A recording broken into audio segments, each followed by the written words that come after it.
communication should be everywhere, not just in sex and relationships, in all aspects of your life. So, was that like funny? Yeah. We talk about communication non-fucking stop. We should get it tattooed on our fucking foreheads. Yeah, we need like t-shirts. Yeah. And like, yeah, we need the whole fucking flashing beacon. Yeah, because dunce obviously cap. it is the most important thing when it comes to sex and like talking with partners and relationships. And to be honest, your whole fucking life. Yeah, communication should be everywhere, not just in sex and relationships, in all aspects of your life. And we really fail and forget to do it, or we feel like we can't. So we are going to break down how to communicate with your partner, because I think quite a lot of times we've got a lot of questions like, how do I actually, yes, I know I need to communicate, but how do I do that? Yeah, what do I do? How do I even say these words? Like, a lot of us haven't been given the tools to be able to communicate. We want to say something, but we just don't know how, or how it's going to come across, or worried about an awkward situation. Yeah, I think back in the day, I would have been like, well, how the fuck do I even bring this up with a partner? Yeah. Yeah, it does take a lot of practice and time, I think, and especially just like life, giving ourselves life and all those experiences, and allowing ourselves to be like, no, I actually do need to say something. Yeah. That's important. Yeah. If you are scared of talking in person, because sometimes sex can be a tricky subject to bring up with a partner.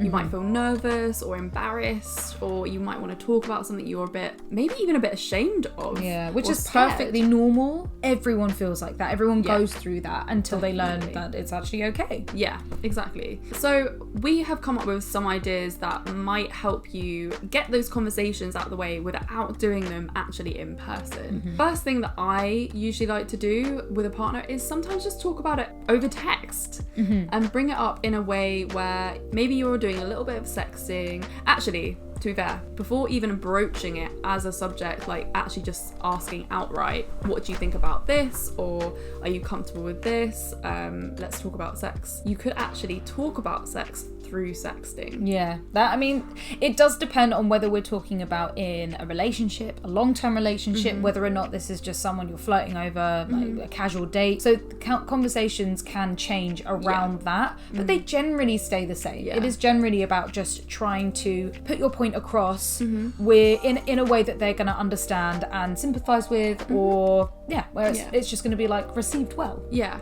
So in a sex, you could literally start talking about something that you really want to try in a way that's not just directly saying, I really want to try this, but you can like work it into the sexy kind of story that you're creating together. Yeah, which it works for a lot of people, but I think the best way you can do it is to be blunt and honest. I think so as well. I do think that as well. But sometimes that's hard, because you don't want to be like, hey, so are you into feet? ? And they're like, oh my god, no, you weirdo. Yeah. That would be like, you love that. Yeah, I'm like, so into this. I just want to make you feel uncomfortable. Yeah. And see.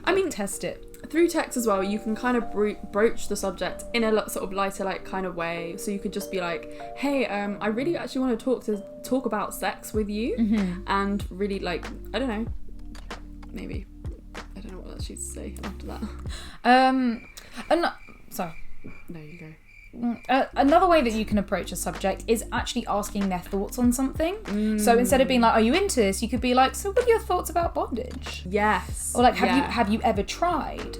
Or often or not, you end up going on from what they've said previously. So if they have talked about like, oh yeah, so one time I was with this person, we did some spanking, then maybe they might be into something that's quite similar. Yeah. Or open to the idea. Or if they're vanilla, then, be like, how would you like to try this with me?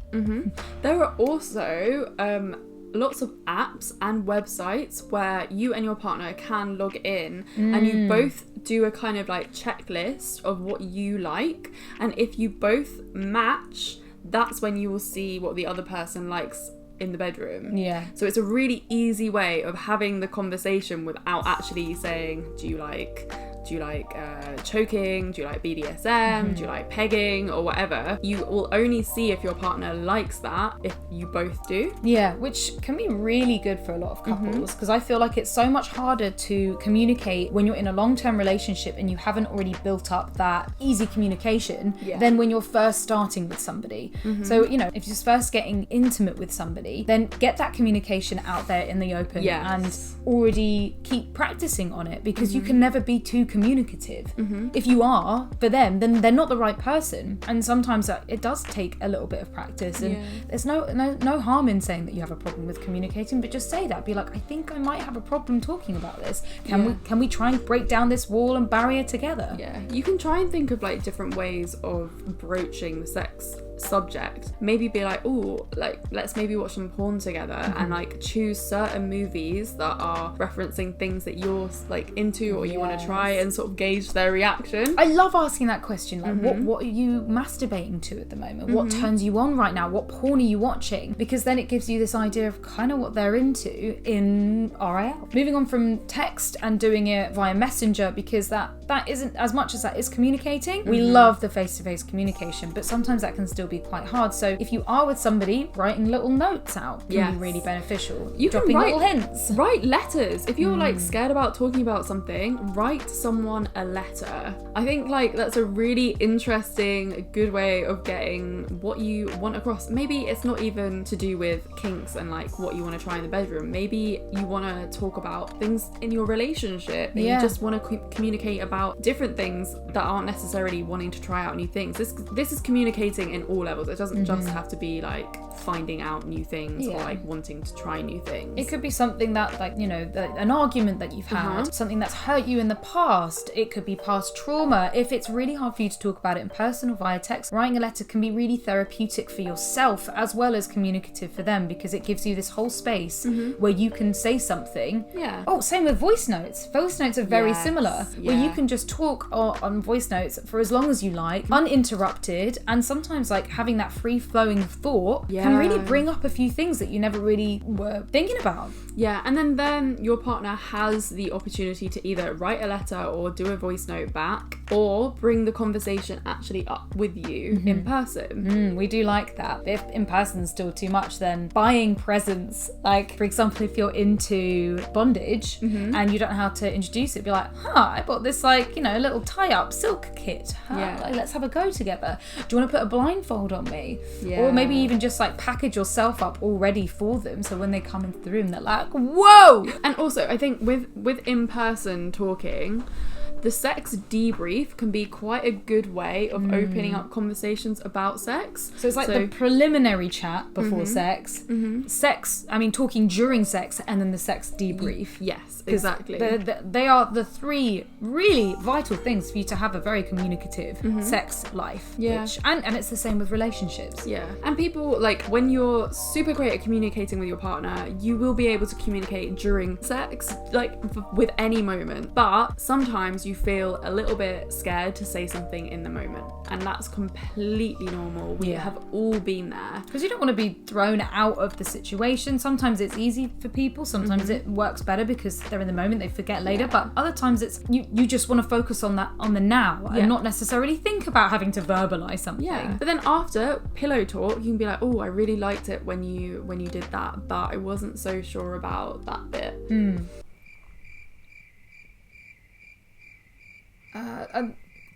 Sex debrief doesn't have to be in person either. It doesn't have to be pillow talk. It can be just sexting afterwards. Sometimes that can even get you back into some sexting, be like, oh my god, it was so hot when you did this. And you're like, oh, well, I'll do that next time. And also communicating during sex can be really, really good as well. And that can be anything from, do you like this, to like, are you okay? Like checking in with consent. Because we forget that consent is so important, and we weren't taught it growing up. Many of us weren't taught it growing up. It's something that's kind of, well, just been brought into like our play and just to like the obvious conversation we have. And so there's many of us that forget that we do just need to say like, hey, are you enjoying this? And saying like, no, can we change this up? I'm not cool with this. Obviously, chatting in person, IRL, is probably the best way to communicate with your partner. Then you'll be able to be completely honest and open with each other and really get down to the nitty-gritty parts of what you need to communicate about. And it's gonna feel awkward sometimes, it's gonna feel uncomfortable, but that's half the point. It's like we're not used to talking like that when we should be. Really, we should be able to talk about things completely, utterly, honestly and freely without even thinking about the consequences. Also, remember to never have these conversations when you are feeling a bit angry or stressed, because coming into these situations with those emotions isn't the right time to communicate, because you're not gonna say anything truthful. It's not gonna be how you really feel. You end up just like spitting out hate, and it comes across negatively. People don't respond well to being told negative things. They want positive reinforcement. So, you know, if you're both having a really nice time, you're on a date, you're in bed together, you're enjoying each other's company, then saying like, oh yeah, so you know that time we tried anal, like I actually didn't like that, but is it okay if we do something else? Yeah. And I think that's a really good point. Like pillow talk, that's a great place to talk about sex. Even like if you're at home, like having dinner together over a glass of wine, to be honest, you can talk about it anywhere that you feel comfortable talking about it. Cuddling up on the sofa in the evening, maybe just a walk in the park. And also, if your partner's finding it difficult to communicate, don't hesitate to ask them questions, because sometimes it is hard for people. Yeah. So making it an open, easy space. If you're communicating, they're going to feel more likely to communicate with you rather than both being very shy and not being able to talk. Basically, the more that you talk about sex with your partner, the easier it is to communicate. So actually, maybe even like watching content like this together, or listening to our podcast or together, anything that's gonna start a conversation around sex in a more natural way could be really beneficial. We've had loads of people, you like I was just gonna say, we've had loads of people write in that say they listen to our podcast with their partner. Yes, it's so cute. So cute. It's communication's a skill we have to learn. No one can just be good at it straight away. It's practice makes perfect. You know, we weren't taught that shit in school, so we have to teach it to ourselves. Yeah. That's what I was trying to say before. Please, the skill. So if you have any other tips on how to communicate, which Florence can't do right now. Communicate, Florence, is the skill you gotta learn. If you have any more tips on how to communicate with your partner, please leave them in the comments below. And remember to give this video a big thumbs up. As well as subscribe. Jesus! We're trying to teach you how to communicate, and we're just like fucking it up. Please subscribe to our YouTube channel. And share it with other people as well. And follow us on Instagram at Come Curious, read Amber X and Florence Bark. Oh Lord. And listen to our podcast, Fucks Given. Because it's good. We're gonna go and have a drink and a pizza and it's enjoy Friday. Yeah. Oh my goodness. Okay, too see you funny. soon. We love you all. Mwah.